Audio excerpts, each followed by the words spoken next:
The colony stank of dust and desperation. Every corner had the same half-dead neon sign buzzing promises of food that didn't exist. I was down to 2 ration bars, and I guarded them like they were nuclear codes. Then she stepped out of the shadows, tall, alien, starving, the kind of figure that made you forget the hunger chewing your own stomach raw. Her voice shook when she said it. Hungry and penniless, my body is the last currency I possess. 1 meal in exchange, human. Now, I've been offered shady trades before, but never one that started with an alien beauty whispering her body was for sale. I nearly choked. Look, lady, I'm not paying for that kind of service. Not here. Not anywhere. She tilted her head, confused. Her eyes glowed faintly, not seductive, more like a lantern losing power. Not service. You misunderstand. My body makes energy when fed. Power cells. Bioelectric charges. You give food, I give myself back. Yeah and no, that didn't sound less dirty. You're telling me, if I give you half a cracker you'll, light up like a Christmas tree? Her stomach growled loud enough to echo off the broken walls. She held out trembling hands, desperate. Use me, human. Please. You will see. I almost dropped dead right there. Nobody had ever begged me with that exact phrasing before. Stop saying it like that, I muttered, glancing around to make sure no one was listening. Last thing I needed was the rumor mill spinning up stories about me feeding alien women my meat. Still, she looked ready to collapse, and I wasn't so heartless I'd let someone starve for the sake of my dignity.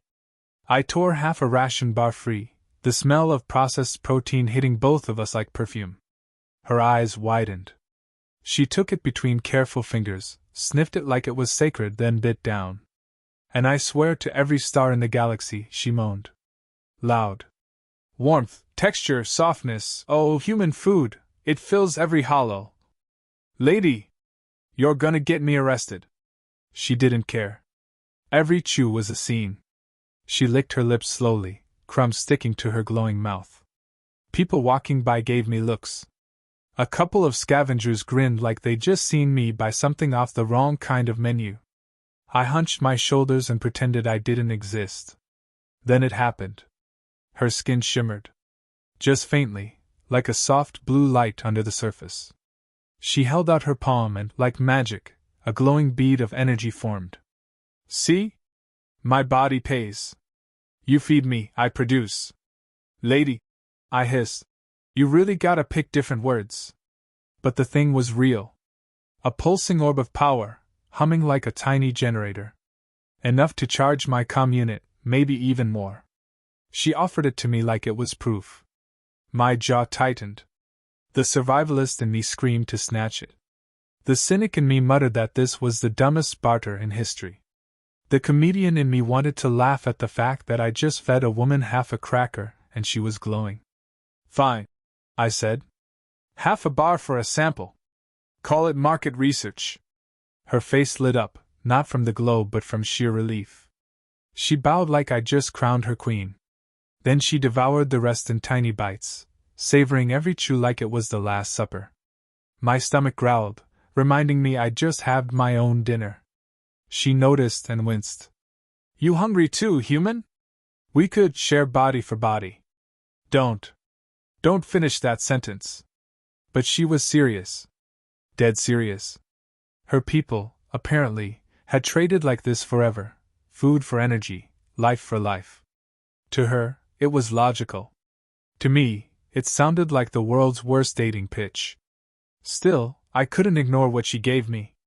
One bead powered my busted wrist light for hours.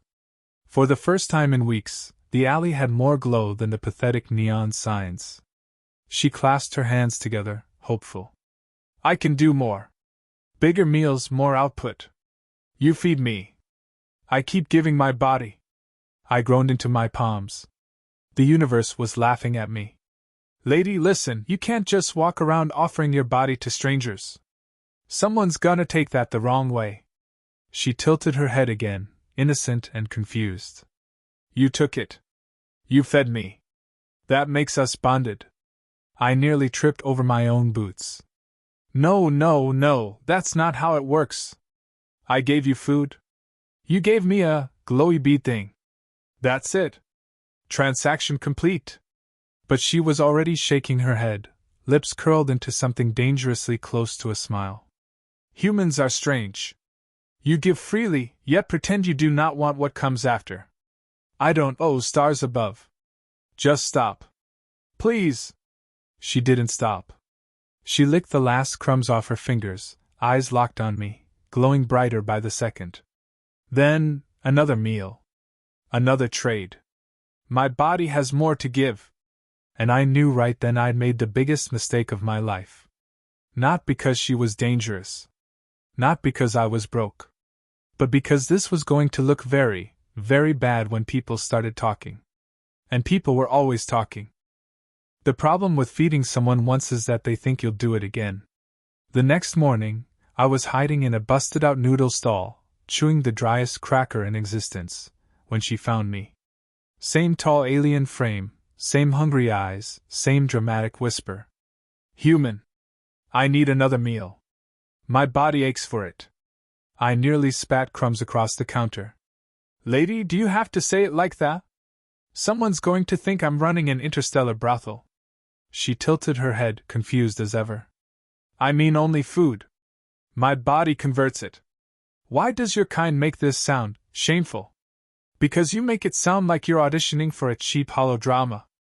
Didn't matter.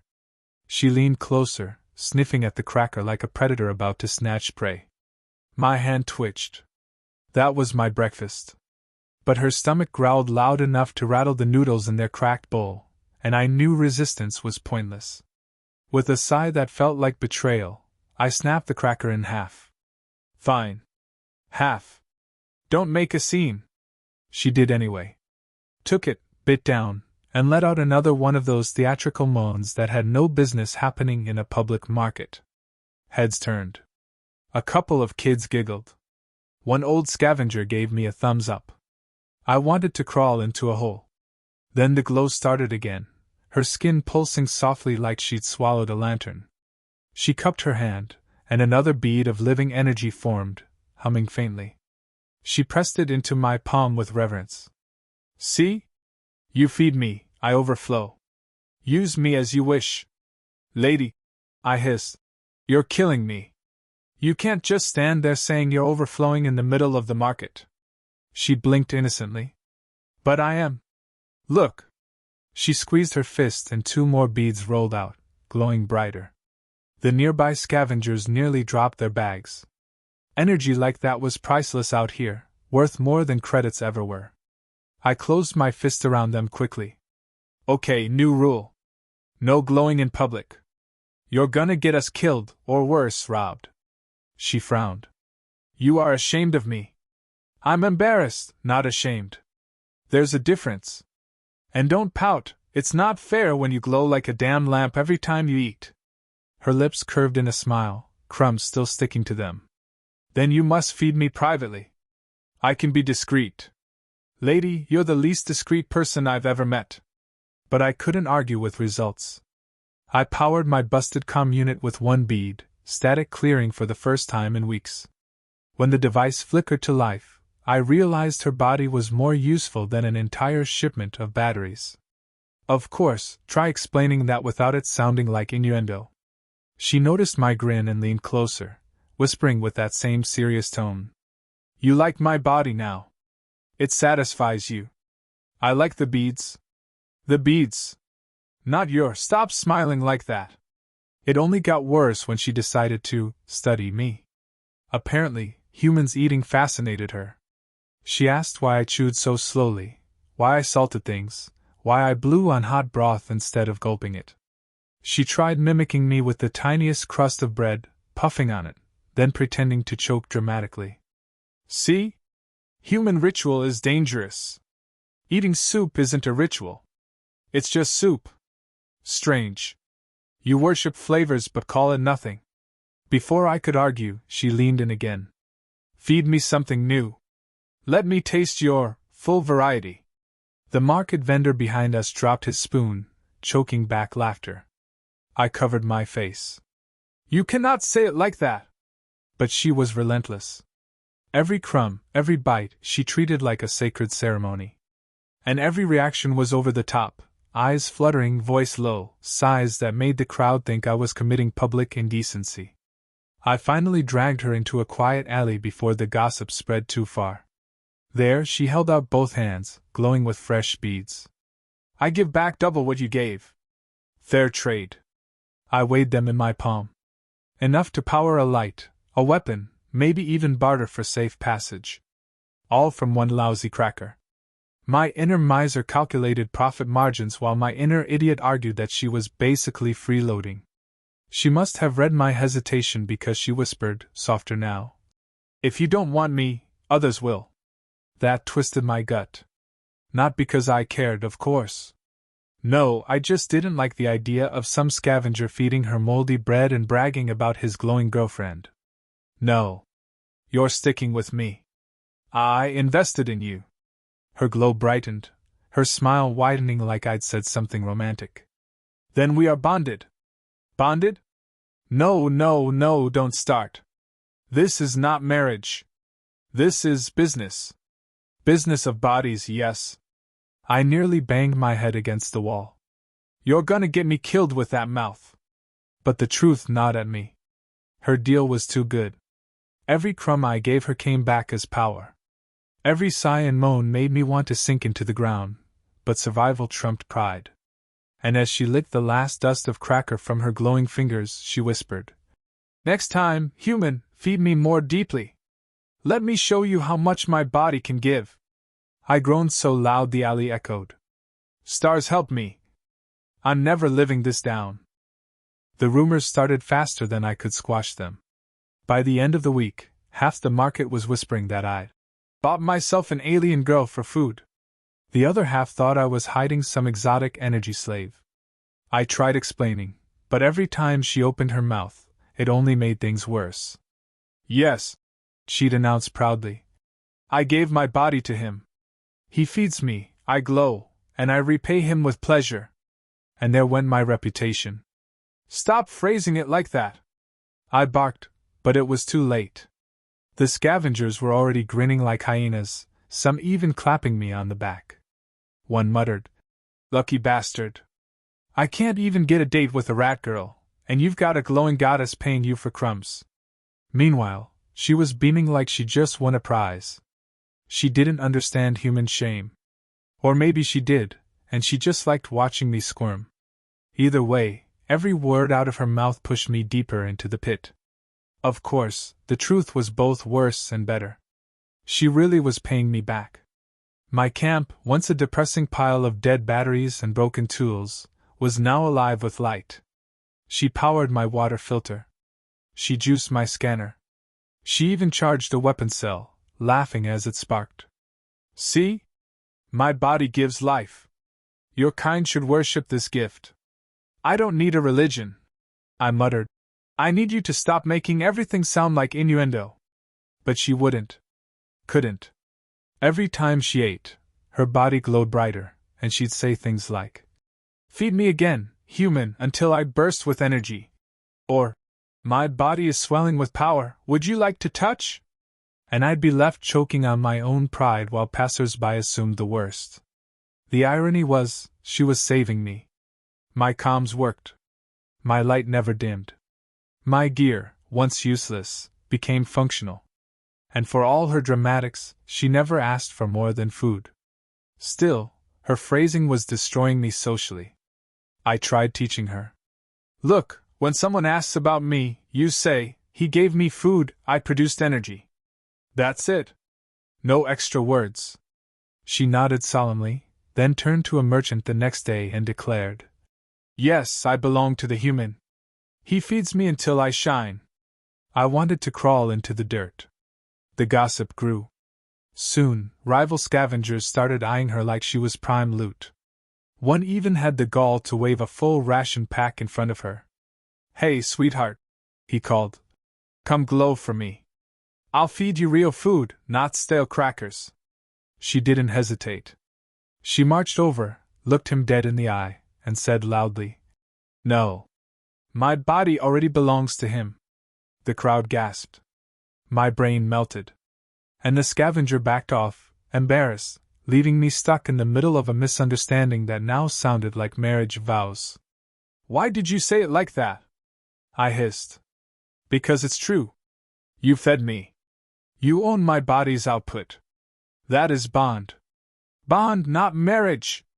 We're not. This isn't. Stars, you're impossible." She tilted her head unbothered. "Humans fear words. My people fear hunger. Which is worse?" And for once, I had no comeback. Days passed, and the dynamic only deepened. She followed me everywhere, glowing faintly after each meal, powering things without hesitation. The practical side of me admitted it was brilliant. The cynical side reminded me she was now practically glued to my hip. The comedic side of me knew the universe was laughing its ass off at my expense.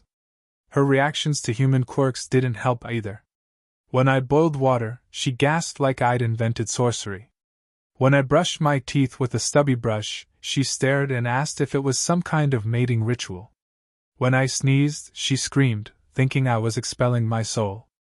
"Relax," I told her. "It's just a sneeze." She frowned, clutching my arm. "Do you need me to glow into your mouth to restore balance?" "Absolutely not." But she never stopped offering.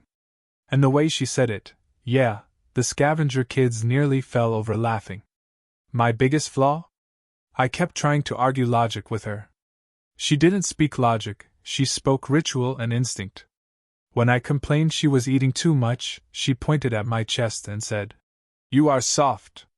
You can spare food. Share more with me." When I snapped back that I wasn't her father, she tilted her head. "But you provide for me. What is difference? Lady, don't even start." Still, the survival value was undeniable. I fixed my radio. I lit up my camp. I even bartered some of her beads for supplies, though I caught her watching me, arms crossed, as though I'd just pawned her jewelry. "You sell my body too cheaply," she scolded. "I sold your beads. Not your body. Beads are from my body." "Same thing." "No, not the same. Oh, forget it." Every conversation was like juggling fire while standing in gasoline. And yet, against my better judgment, I found myself enjoying it. Her dramatics made me laugh, even when they made me blush. Her confusion about humans reminded me we weren't as normal as we thought. And every time she glowed in the dark, I couldn't deny she made this ruined world a little less bleak. The problem was everyone else saw her differently. They didn't see a barter partner. They saw property. They saw a resource. And more often, I noticed scavengers circling, whispering, plotting. One even cornered me at night, snarling, "Trade her or else." She stepped forward before I could answer, eyes glowing, voice sharp as a blade. "No. My body belongs to him. Only he knows how to feed me right." The silence that followed was deafening. Every head turned. Every dirty grin widened. And I, poor fool that I was, could only groan into my hands. Stars above. I'm never living this down. Under the dim glow of the outpost ceiling lights, her voice came low, roughened by hunger and pride. She declared her offer not as a plea but as a bargain, the last card she had to play in a galaxy that respected only transactions.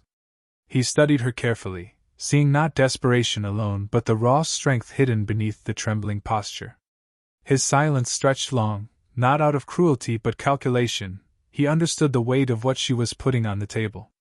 The air between them thickened, not with shame, but with the electricity of two very different beings negotiating in a world where every gesture carried layered meaning. She expected him to accept instantly, but his refusal to rush unsettled her more than rejection could. His humanity lay in how he refused to treat her body as coin, instead asking why she thought it had to be her only currency.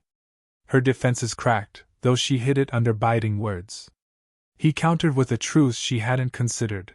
Companionship itself was rare, rarer than credits, rarer than meals. In that moment, she realized he wasn't the type to buy or sell what couldn't be priced. What she offered wasn't dismissed, but redirected toward dignity, forcing her to reevaluate what true exchange meant in a place where survival had blurred the line between trade and trust.